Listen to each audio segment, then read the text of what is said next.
Good afternoon. Thank you for the warm welcome and chance to be with you today. As she said, my name is Adrienne and I work at Kentucky Refugee Ministries, or KRM for short. I'm here to briefly share more with you about our work and introduce your next presenter. Can we get the slides up on the screen? Thank you. The worldwide migration crisis that's continued to grow due to war, violence, and political unrest is something that's on the forefront of our minds at KRM every day. With more than 65 million people displaced from home around the world and 25 million people registered as refugees, so many are searching to build a new life in a new country. This graphic is a snapshot that shows the difficult journey facing those that are working toward resettlement. Sadly, less than half of 1% of all those who are refugees will ever be resettled and live in another place. They'll continue to live in another place that is not their home. Every year, the president determines the number of refugees who can resettle in the United States for the fiscal year, and that fiscal year is on a federal calendar that runs from October through September. And as you can see, for the year 2020, only 18,000 refugees can be resettled in our country, and that's the lowest in U.S. history. KRM is in its 30th year of working to make home for refugees and immigrants in Kentucky. In working with the United States Department of State and a national agency, Church World Service, we've resettled over 16,000 refugees through our work in Louisville, Lexington, and northern Kentucky. So who we serve individuals and families who are coming from around the world. Here you can see a list of nationalities and countries of origin of those we serve. Currently, most of the newcomers are arriving from Cuba and the Democratic Republic of the Congo.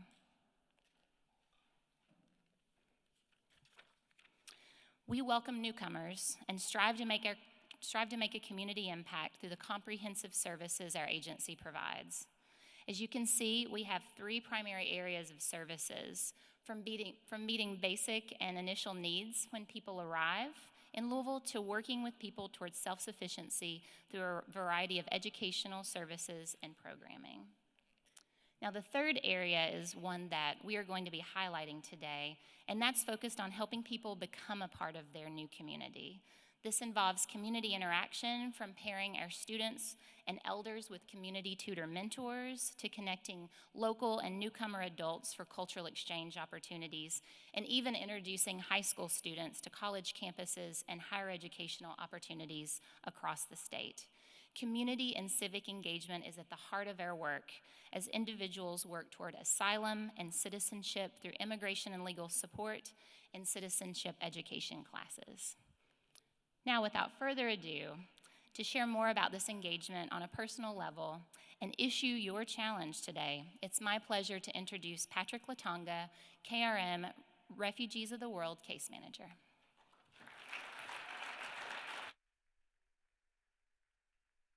Thank you.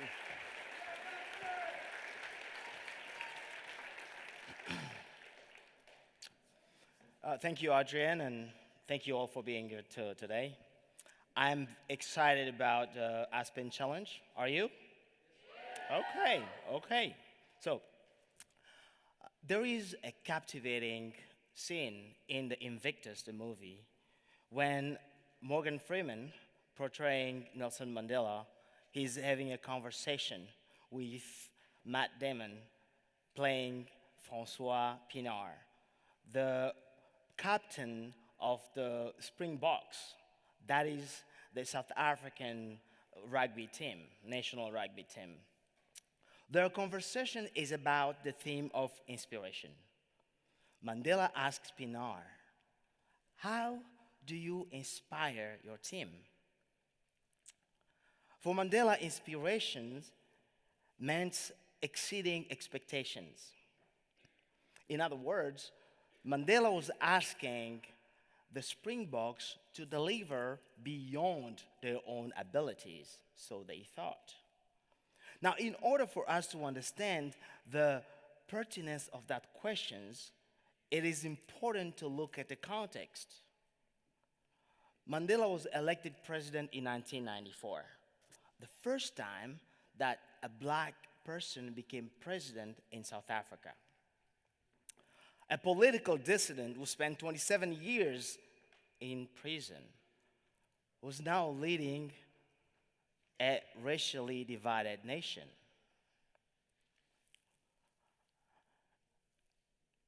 White people were scared because they thought there would be retributions. Black people were ready for revenge because for so many years they've been subjugated, repressed, and oppressed. And the very future of the Springboks was at stake. You see, rugby in South Africa at that time was particularly a sport for white South Africans. And for the black South Africans, it shows cultural domination. Now they were in power. They had a chance to turn things around. The party of Nelson Mandela was debating whether or not to keep the Springboks. In fact, they voted to disband it. Now, can you just imagine that? Nelson Mandela asking Francois Pienaar to inspire his team when the very future is at stake. So how do you demand that somebody exceed their expectations when tomorrow is bleak? How do you do that? Mandela was asking the entirety of South Africa to support the Springbok. Mandela wanted everybody in South Africa to exceed their expectations. So this is what he asked Pienaar. He says, I'm going to quote it correct here, we need inspiration, Francois, because in order to build a nation, we must all exceed our expectations. So the Aspen Challenge is about exceeding expectations. When you perform within your expectation, you are in the comfort zone. But a challenge takes you beyond. In 2003, when I arrived in this country as a refugee from the Congo, the expectation for me was to get a job, pay bills, and survive. But the challenge was to thrive. Now, how do you ask somebody to thrive while they don't even speak English yet? How do you demand that somebody thrives while they don't have the cultural network? Did I get this right? So at that time, for me, exceeding expectations meant expanding my social network. I was not Francois Pienaar trying to win the Rugby World Cup. I was not even Mandela, of course, trying to unite and heal a nation. I was simply a resettled refugee trying to have a life. I needed to learn about my new society so that I could expand the range of my opportunities. I needed teachers, mentors, employers, friends, and colleagues to help me build the skill that I needed so that I could exceed my expectations. So, performing beyond expectation changed for me. It became acquiring the best education I could afford while also being self-sufficient. So, my network, teachers, mentors, professors, and friends, each one began to piece together a small part of my edifice. So I enrolled at the community college, but I didn't know about FAFSA, so I used my income, part of my paycheck to pay for my first classes. I was working for Integrity Staffing Solutions in Lexington, Kentucky, and at Amazon.com, doing 12-hour shift on the weekends and going to school on Mondays and Thursdays. But because I had a social network, I was able to complete my education fairly quick. My mentor, one of them, Kathy Anderson, read every single paper I wrote in undergrad. And then when I was about to transfer to the University of Kentucky, one of my mentor, Kathy Hunt, planned every single step of the way. In conclusion, I was able to graduate with a bachelor in psychology with exactly 120 credit hours, no more.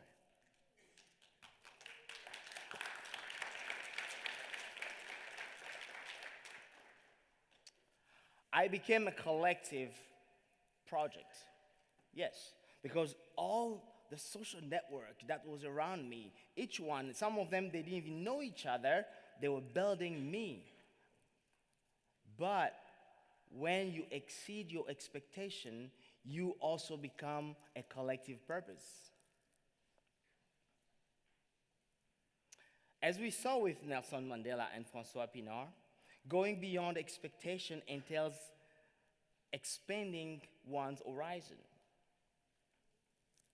I went to a grad school at Athens, Ohio, and now I'm a PhD candidate.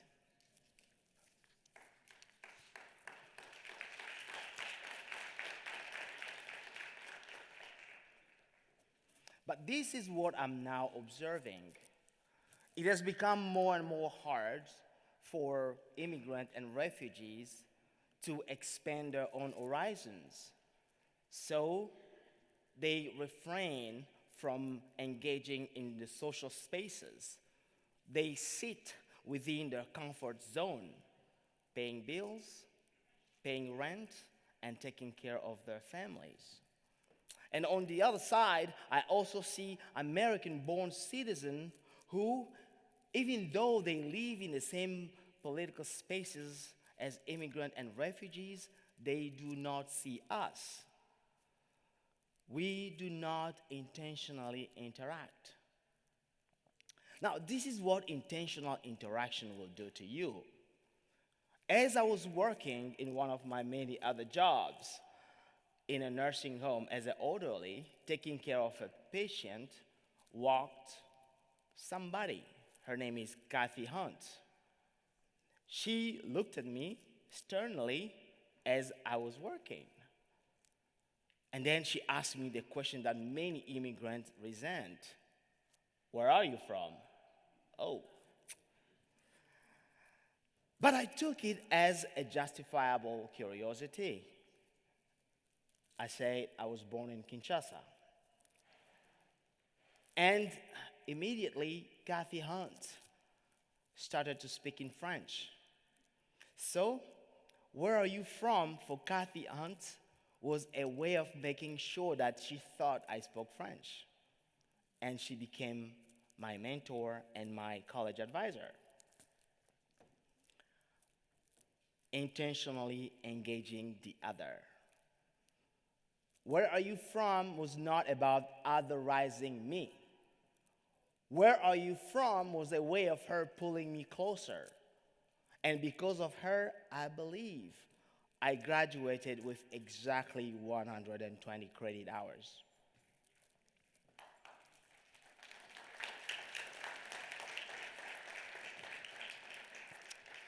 Immigrants and refugees from all over the world who find their way in the US are here because their expectation is to pursue a life of freedom and opportunity.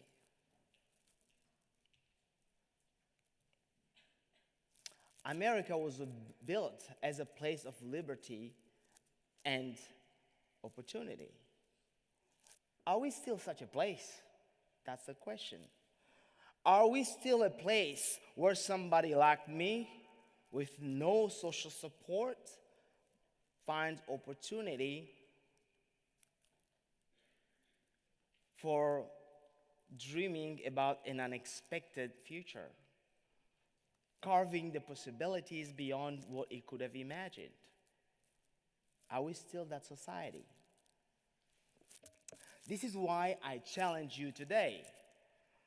I challenge you to work with immigrants and refugees in your communities to help them find pathways towards civic engagement and participation. Thank you.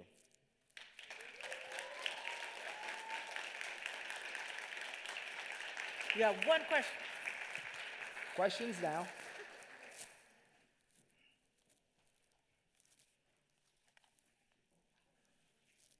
There's one here.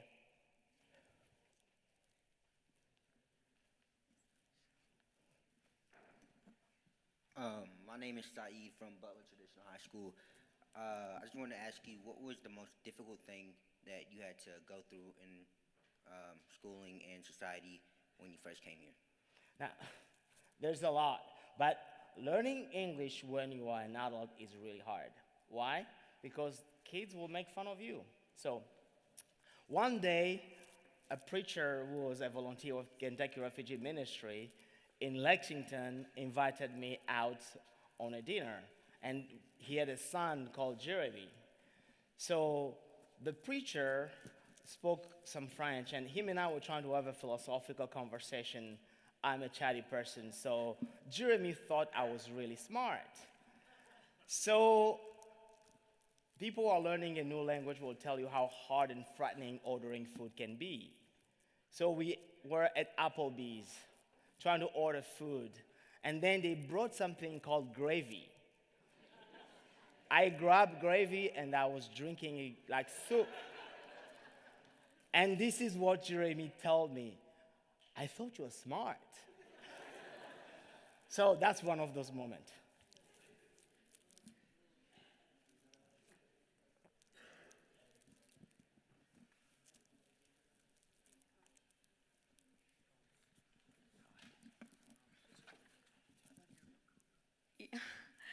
Good afternoon, everybody.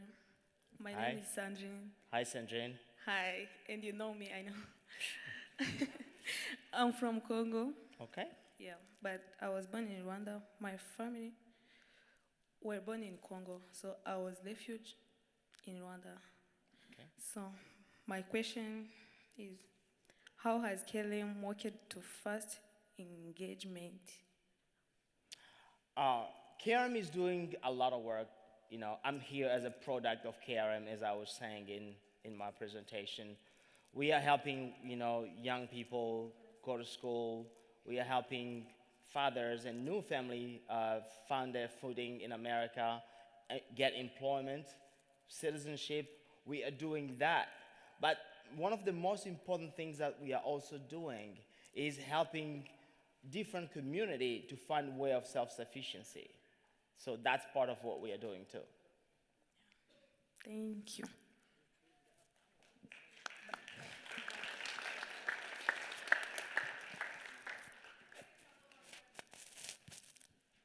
Hello, my name is Abdul. I just want to know how did you survive, and what problems did you find in your education and stuff?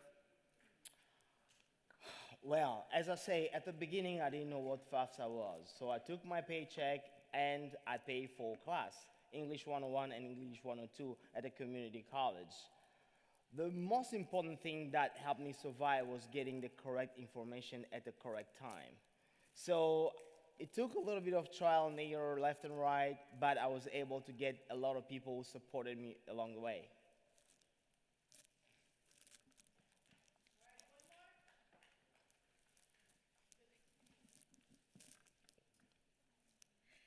my name is Fleur, and I go to Jefferson High School. Mine is not really a question. I just want to thank Kentucky Refugee Ministries for all that you do for us immigrants. If not for you, I would not be where I am today. Because when